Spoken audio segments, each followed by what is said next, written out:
Hey everybody, welcome back to Electric Cafe. Today's album review is on Cabaret Voltaire's 1985 album, The Arm and the Lord.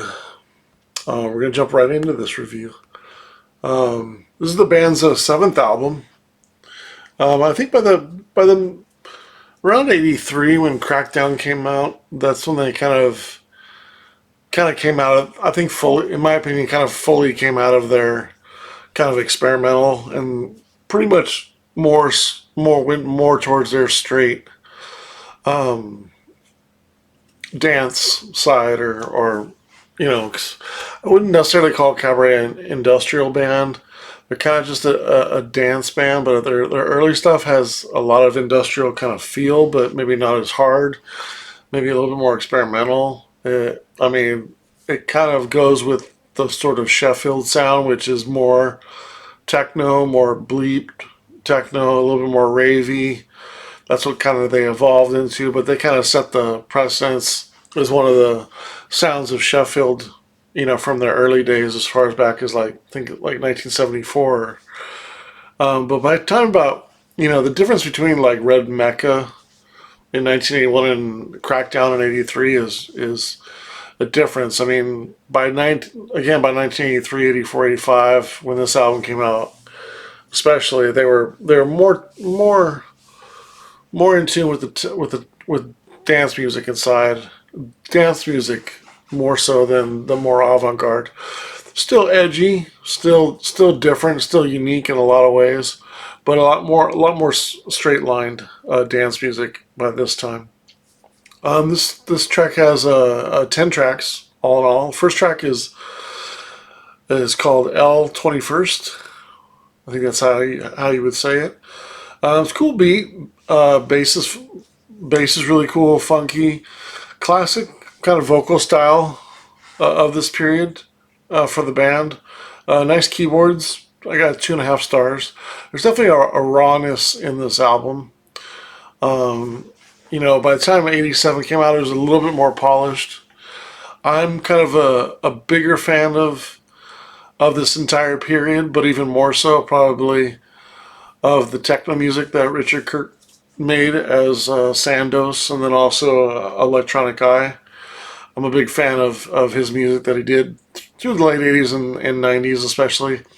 But I'm definitely a Cabaret Voltaire fan as well, all the way through to their early '90s especially. But '82 to like '93 is my kind of Cabaret Voltaire period that I like the most.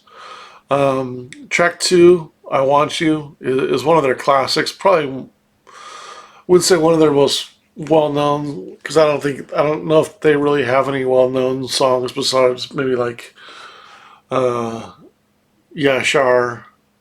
or but I Want You is probably one of the ones that would be well known if you knew Cabaret Voltaire. Maybe Sensoria.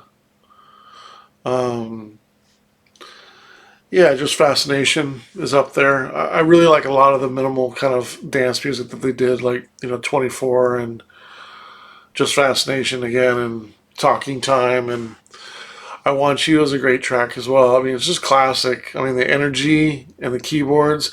It reminds me a lot of I Travel by Simple Minds, if you know that track. It kind of has that like energy. Keyboards are strong, guitar, bass line. Just a really good track. It's definitely the best on the album in my opinion. I got it 4 stars. Just excellent track. I really like some of the live performances of this track around the time. If you look on YouTube and you look up, there's one specific I'm thinking of, but they're sort of in a small club, and I think the camera is a little bit off to a little bit off to the side, so you still see them on stage, and it's fairly in front, but it's just off to a little bit. And Stephen Kirk and I'm sorry, Richard Kirk and Stephen Melinder, you can see them, but they're just a little bit offside. And it looks like kind of a small club, not a big place at all, but it's just an amazing performance, and you just kind of get the power of that track in that performance, and it's really cool if you get a chance. Maybe I'll I'll look for it and put it behind, put it below. If I remember when I post it. If not, I'll try to do it when I watch it, or remind me to if I don't. But yeah, 4 stars. Great track. Track 3, Hell's Home. It's a little bit more abrasive. It's not bad, but nothing really much going on for me to like it. But I got it better than okay. It's 1.5 stars. Track number 4 is Kickback. I really like the beat of this one. It's funky. It's more cohesive for sure. It's more of a complete song. It's three. I got 3 stars. Title track is a cool track. Not too much to say about it. It's a solid track. I got 2 stars. Track 6 is my least liked track down there. The samples are a bit rough. The track's called Warm. The samples are a bit rough. It's kind of a junky track. It doesn't really work for me at all. I have a 0.5 star. Golden Halos. Beat is pretty cool. Some different sounds going on. It's kind of a nice change of pace. And it's better than the last few for sure. I got 2.5 stars. Then we have 2 of my next favorite tracks, my second and third favorite track besides I Want You. Track number 8 is Motion Rotation. This one's more fun. It's definitely more catchy. It's a nice blend of keywords. Overall, this album ends really strong. The last 3 to 4 tracks, overall. This one has a nice blend of keyboards. A little bit more. I feel like they really kind of found their. I don't know if they did these tracks in order, or they placed them in order, or they just added these last ones on there. But it's to the album, and it seems like they're getting stronger as the album gets on after a kind of a shaky middle, couple tracks in the middle. But I love the beat and the guitars, the motion rotation, 3.25 stars. Same thing with Whip Blow. I got that 3.25 stars. Good keys, different than most of the other ones. It's kind of deeper, more atmospheric. Then the Web, good chorus, more of a complete track than many on here for sure. 3 stars. So really, the end of the album, last 4 tracks all average 3 stars, overall. So a really good, strong ending to the album. As far as the overall, not too much to say about this. It's a pretty straightforward album. I Want You is a great track. It has some good secondary tracks, 4 that I can say are over 3 stars. Vocals are pretty solid.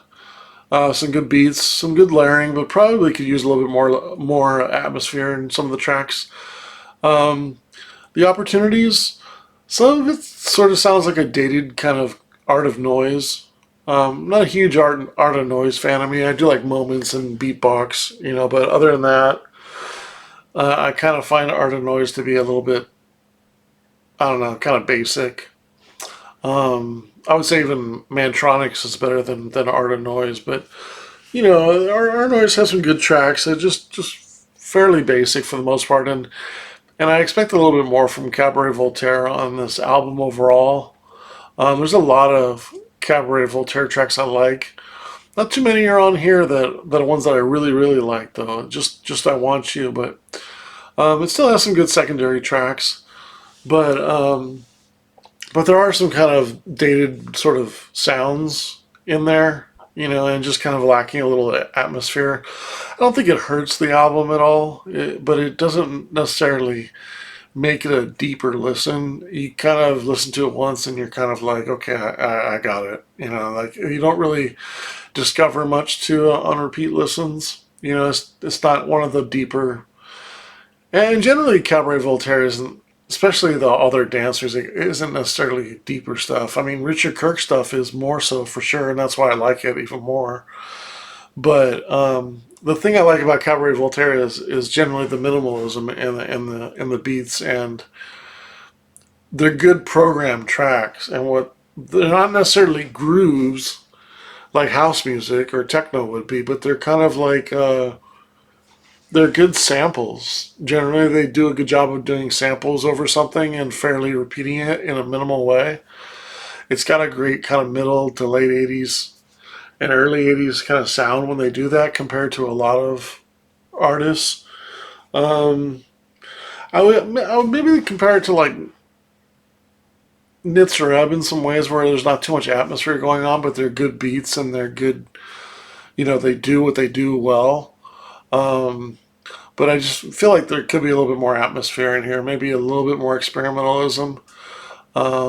Just a slight. I think the samples are not as good as they normally are with them on this album, but I don't think any of that really hurts the overall album.